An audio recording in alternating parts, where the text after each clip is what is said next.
And big check there by Matthew Hanscom at the blue line. Hampton in the corner battling with Gilmore. LaCar will get away with it. Ahead for many Grey Horses, and he scores.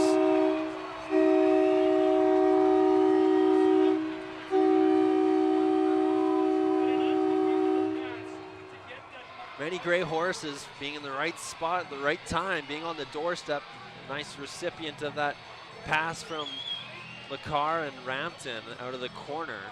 Pull up near the blue line, try to send it down low, and that one's going to be picked up by Dick. He has Dimitriadis on the doorstep. Dick fires and scores! What a shot by Connor Dick, just a lethal snipe, and that'll tie this game up. We've seen it in the preseason, and Connor Dick, he sure worked on his shot this summer. I don't know where he found the room over the shoulder of Como, but apparently there was a spot as he fires that one. No hesitation. Ross to the point is Corkery. He'll send it for Lane Loomer looking across left side. Open man off the post. Gilmore, a great opportunity. Great vision by Loomer to find him cutting from the blue line up the left side. Willick will win this one back for Patterson at the point. He'll pass it across for Sale looking, finding a shot. That one stopped. Rebound is swallowed up by Como as Sale. A couple good opportunities off that right side. Backhanded out of the zone by Patterson out to center. Loomer's going to pick this one up for the Bulldogs. Up the left side for Moskowitz. Moskowitz fires that one and scores!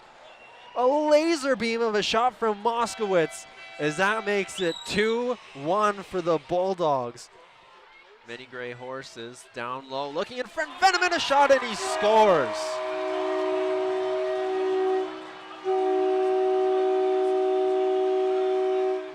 Beaumont will look to keep this one out for the Grizzlies. Kept in by Brandes across.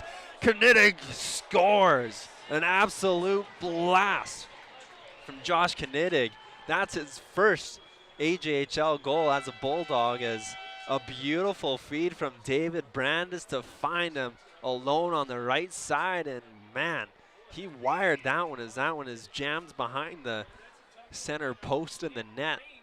Carry this one into the zone. He's got a power play marker as well in this game. Sent that one towards the net, looking on the doorstep. A shot stopped by Morrow, denying Lore to Corkery along the wall. Back to Dolan down low. Up top for Brandes. Brandes fires that one, kicked away. Jolly scores! It ends up in the back of the net, deflected in off a leg, it looks like.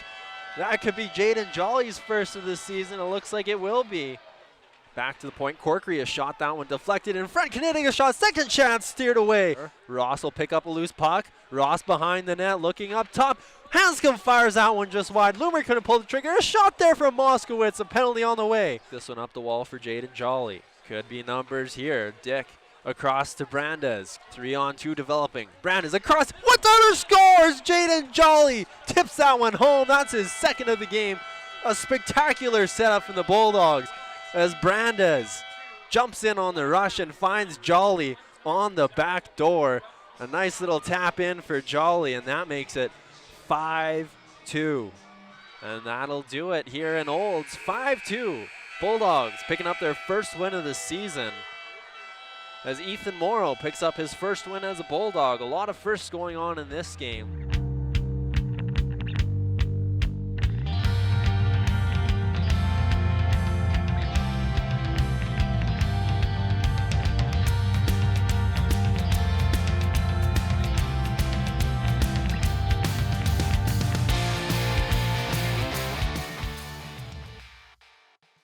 The Drayton Valley Thunder in town for the first regular season home game of 2023-24. The Blackfalds Bulldogs in action in Olds last night, but if you're at the Eagle Builder Center, this is your first chance to see the Bulldogs in action since the preseason.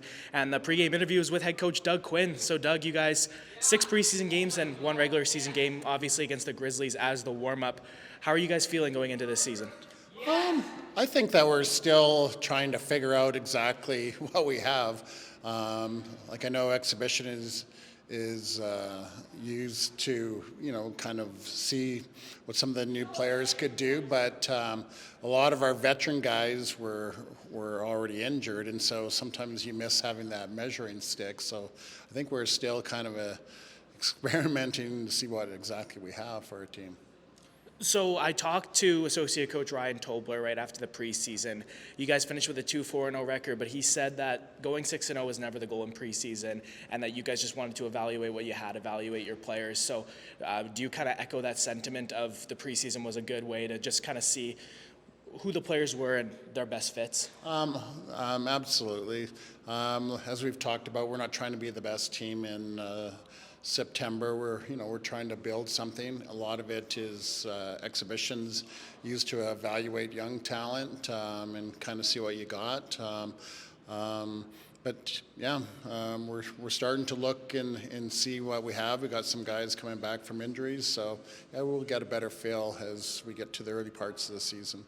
So I also wanted to ask, obviously we've got 5 players wearing letters this season. I'll start with the captain. Cody Willick is the second captain in the history of the Blackfalds Bulldogs franchise. What made him the right choice? Cody came to our team last year, and he was one of our leaders a season ago. Even though he didn't wear a letter, he was one of the leaders in the dressing room. And when we think of the Bulldogs organization, it's not just on the ice, it's off the ice. And Cody, he brings a work ethic to every game, every practice, any community events, any charity events. Cody's the guy kind of leading the way, so he was an easy choice for captain. So for your alternates, I'll start with one of the 20-year-olds. It's his brother. It's Tanner Willick. Willick had one of the A's last year as well. So was it an easy choice to just keep it on his jersey for this year? Tanner's definitely one of our leaders on the ice. He's a veteran guy. He's been in the league a few years. He's one of our top players. So, yeah, Tanner was an easy choice, too. So I wanted to ask also about Jaden Jolly. He's not the youngest player on the leadership group anymore. He was last year. It's now, of course, going to be Lane Loomer. But for Jaws, he's a guy who has been here since day one. And so what do you have to say about Jaden and his group in the leadership? Well, like you say, Jaden was one of our first picks, one of the first kids that we'd signed. And I've seen a lot of growth with him over the years. And yeah, we're excited for him to take that next role. And now that he's one of the older guys, now he'll have the opportunity to express his views a little bit stronger than maybe last year. So, and then the last 20-year-old of the core is Brennan Ross, who's the centerman. Also another guy who's been here for 2 full seasons now. What do you think of Ross and what the role he's going to play in the leadership? Again, somebody who was with us the first year, somebody that I've seen really grow as a hockey player and as a leader. You can see the confidence and now that his level of play is gone to a whole new level, and now he has the confidence to really step out and be a leader. So yeah, I'm excited for all the kids now. So lastly, I just wanted to ask about Lane Loomer. He's the youngest one of this group. He's got the A on his jersey, and we didn't have anybody step up the way he did last year in terms of the rookie core. 47 points in 55 games, an impressive stat. And obviously you're looking for him to take another step this year. How do you think he's going to do in that leadership role, both in the room and on the ice? Lane, as a player, has probably grown as much or more than anybody. He's done the extra work. You can hear him after practice, like in the gym, doing all the extra stuff to condition himself, to condition his body. He's somebody that is committed to his craft, and he's a great example for the other guys to see, this is tough, and if you want to get to the next levels, you got to put in the time, and Lane does that better than anybody. Okay, thank you so much for your time, Doug. If you're on the broadcast, Mike Moeller and I are going to have the call. If you're in house, Chex is on the PA for the player introductions for 2023-24.